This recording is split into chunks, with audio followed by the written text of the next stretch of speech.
खर्राटे आते हैं तो इसके लिए आप देखिए, ये जो जॉइंट है और ये लास्ट वाला, इस एरिया में यहाँ पर ये और ये दोनों साइड में,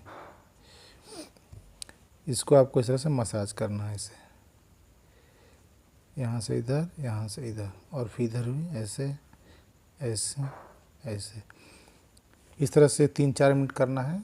दिन भर में 2-3 बार करें और दोनों हाथों में करना है। तो इससे आपका जो स्नोरिंग की प्रॉब्लम है, खर्राटे की प्रॉब्लम है, वो दूर होगी। Thank you so much.